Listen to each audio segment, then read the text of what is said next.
What's going on, guys? It's Tim here. Jeb is still out for the day, but I still want to bring you content that will help you make informed decisions on your Bitcoin holdings. If you missed the show this morning, Coffee and Crypto, here's what we talked about. Let's go ahead and dive right on into it. So we've been covering this very ugly cup and handle formation for a couple of days, and I'm starting to even get to the point where I'm wondering if it even is a cup and handle formation. I'm going to explain to you why. Traditionally, cup and handle formations have a level top to it, and as you can see, that is not level whatsoever. That kind of has a very tilted cup look to it. Not only is the top of it tilted, this little handle right here could maybe fit a little infant, but it's not very deep.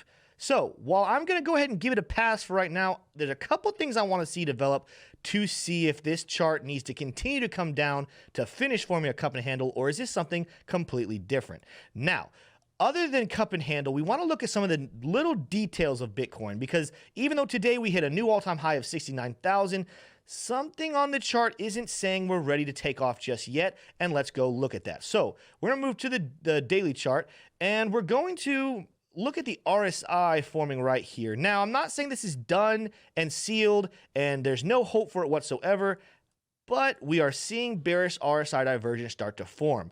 Down action in RSI, uptick in price action. Again, doesn't mean it's done, but I'm going to need to see this RSI rally above 80 before I can say we're not in danger of forming a bearish RSI divergence, in which case the price should come down. But for all I know, this is exactly what Bitcoin needs to do to finish forming this cup and handle formation before we take off to closer to $80,000 for Bitcoin. Now, we are seeing very positive news on the MACD, but even with this, we're seeing overall arcing trend coming down. So I want to see this MACD histogram continue to grow and see more positive volume in the space, not just having positive price action.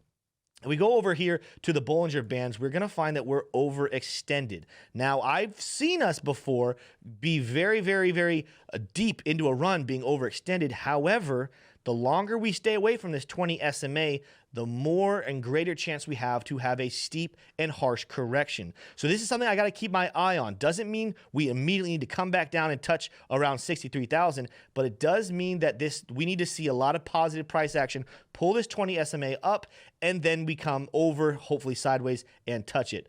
Also on the TD sequential, if we go to the 12-hourly chart, we just saw a red 9 flash. These are kind of teaming up together. As much as I don't want to say it, this is teaming up for saying, guys, maybe the touch at 69,000 this morning was not everything we thought it would.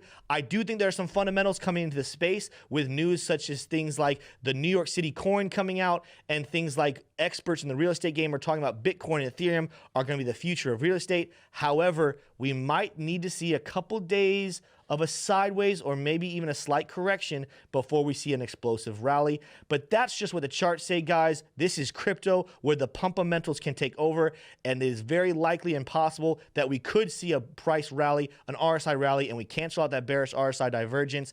That's all we got on the chart today. Make sure to tune in again tomorrow when Jeb is back. But that's all I have, so I'll see you. Peace. Oh!